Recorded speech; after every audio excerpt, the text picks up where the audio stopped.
तो अभी लगभग 10-12 दिन पहले दिल्ली एयरपोर्ट पर बहुत बड़ा केओस मच गया था, अफरा तफरी मच गई थी और लोगों को समझ में नहीं आ रहा था वो क्या करे क्या नहीं। इतनी ज़्यादा भीड़ आ गई थी वहाँ पर कि एयरपोर्ट का जो स्टाफ था उनको भी मैनेज करना मुश्किल हो गया। और एयरलाइन से भी यहाँ पर कह दिया गया था कि अपने पैसेंजर को ये बता दो कि एयरपोर्ट पर 3.5 घंटे पहले आ जाए फ़्लाइट के टाइम से। यानी कि बहुत ज़्यादा केओस मच गया था। लेकिन देखा जाए तो जो केओस मचा था वो ज़्यादा पैसेंजर आने की वजह से तो हो गया था, लेकिन जो मशीन वहाँ पर काम कर रही थी, जो एक्सरे मशीन थी जिसमें सामान को रख कर गुजार देते हैं, चेकिंग होती है, वो बहुत ज़्यादा धीमी काम कर रही थी और इसकी वजह से बहुत ही ज़्यादा लंबी लंबी लाइनें लग रही थी और बहुत सारे लोगों की तो फ़्लाइटें ही मिस हो गई। लेकिन इन सब चीज़ों को देखते हुए यहाँ पर इस तरह की मशीनें लगाई जाएगी जिससे बहुत ज़्यादा जल्दी जल्दी से सामान को स्कैन किया जा सके और एक 3D इमेज बनाई जा सके। तो क्या है ये पूरा मामला और क्यों सरकार देश के सभी एयरपोर्ट पर ये 3D स्कैनर वाली मशीन लगाने जा रही है, आज इसके बारे में पूरी डिटेल के साथ बात कर रहे हैं। लेकिन उससे पहले अगर आप चैनल पर नए हो तो चैनल को जरूर सब्सक्राइब कीजिए और बेल आइकन को दबा दीजिए ताकि आपको हमारी लेटेस्ट वीडियो सबसे पहले देखने को मिले। तो चलिए वीडियो का आगाज़ करते हैं। तो ये द हिंदू का आर्टिकल है, new scanners will let passengers zip through airport without removing laptop for screening. यानी कि अब यहाँ पर नए स्कैनर आएंगे एयरपोर्ट पर जिससे क्या होगा कि जो लैपटॉप है उनको निकालने की ज़रूरत ही नहीं होगी। इसके अलावा जी न्यूज़ पर भी सून, बहुत ही जल्द, no need to take out mobile laptop for scanning at airport in India. यानी कि बहुत ही जल्द यहाँ पर मोबाइल लैपटॉप और दूसरे इलेक्ट्रॉनिक डिवाइस को निकालने की ज़रूरत ही नहीं होगी जितने भी इंडिया के एयरपोर्ट्स हैं।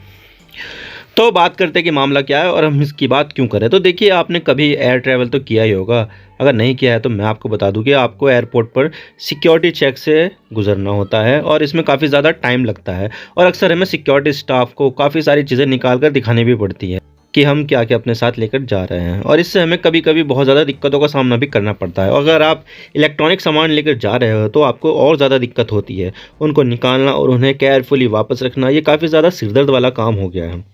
क्योंकि देखा जाए तो एयरपोर्ट या रेलवे स्टेशन पर जो स्कैनर होते हैं वो 2D स्कैनर होते हैं, एक्सरे वाले स्कैनर होते हैं, जिससे सिर्फ हमें इमेज मिलती थी कि अंदर क्या हो सकता है।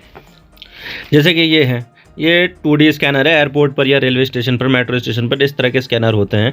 आपको यहाँ पर साइड में स्कैनर होगा, वहाँ पर अपना बिलोंगिंग्स जो भी बैग वगैरह लेके जा रहे हैं, हैंड बैग, बैकपैक या दूसरे ट्रॉली बैग वगैरह इसमें डालने पड़ते हैं और इसके अलावा आपको दूसरी मशीन से निकलना पड़ता है, मेटल डिटेक्टर वाली, फिर आप सामान उठा सकते हैं चेक होने के बाद।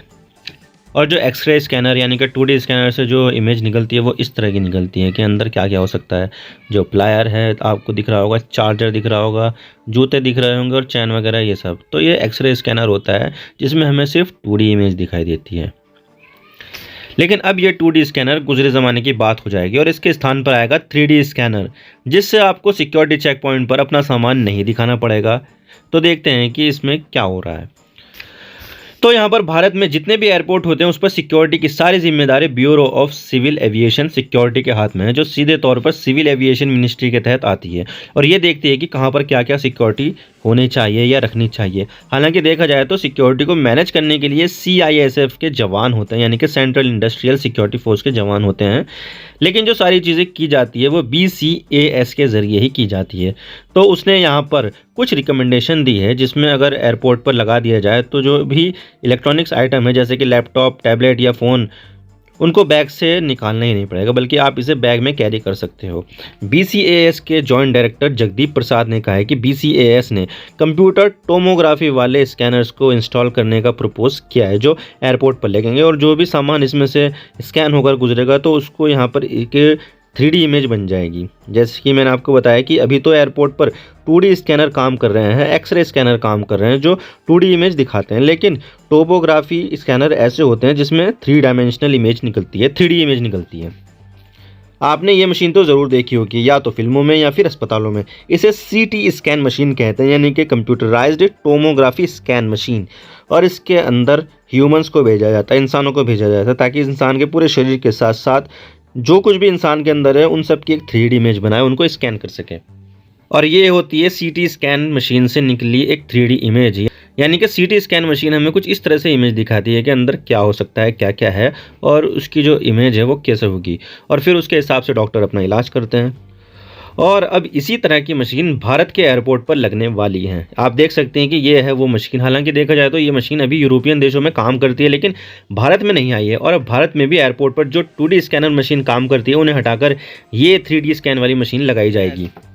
अभी देखा जाए तो जो मशीन एयरपोर्ट पर अभी इस्तेमाल की जा रही है वो एक्सरे मशीन होती है जिसमें 2D इमेज निकलती है, लेकिन जो मशीन आने वाले समय में इस्तेमाल की जाएगी वो एक 3D इमेज निकालेगी। और इन मशीनों से ऑटोमेटिक डिटेक्शन भी बेहतर तरीके से किया जा सकता है, जिससे ये पता चल सकता है कि अंदर कुछ गड़बड़ सामान तो नहीं है। और इनकी जो पिक्चर्स निकलेगी उसका रिजोल्यूशन भी काफ़ी ज़्यादा हाई होता है। और इन सब के अलावा इनका जो फॉल्स क्लेम का रेट है वो भी बहुत ज़्यादा लो है, और इसका फॉल्स अलार्म लो होने से जो चेकिंग की जाती है वो नहीं होगी। इससे टाइम भी बचता है और ये कम समय में ज़्यादा सामान को स्कैन कर सकते हैं, जिससे कि जो पैसेंजर्स का फ्लो है वो भी मेंटेन रहता है। और आप देख सकते हैं कि ये है वो इमेज जो 3D स्कैनर से ली गई है। इसमें आप क्लियरली देख सकते हैं कि एक एक चीज़ अंदर क्या है।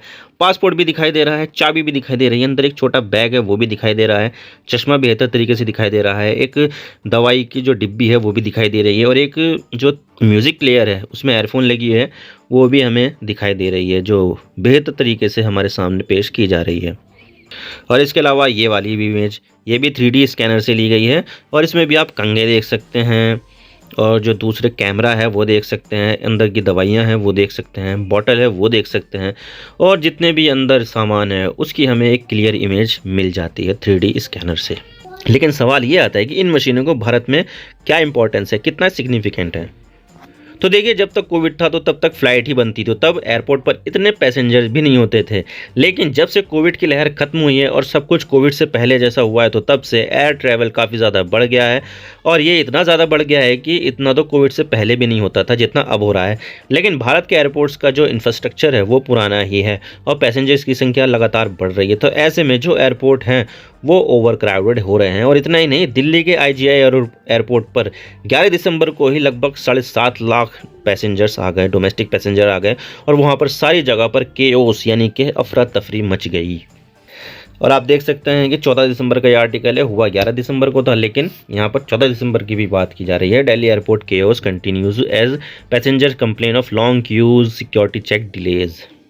तो यहाँ पर कई दिनों तक अफरा तफरी मच गई, जिससे जो VIP लॉन्च था वो भी तोड़ दिया गया। बहुत ज़्यादा लंबी लंबी लाइनें देखने को मिली, और जो सबसे ज़्यादा भीड़ जो कहीं पर थी तो वो भी सिक्योरिटी चेक पॉइंट पर थी।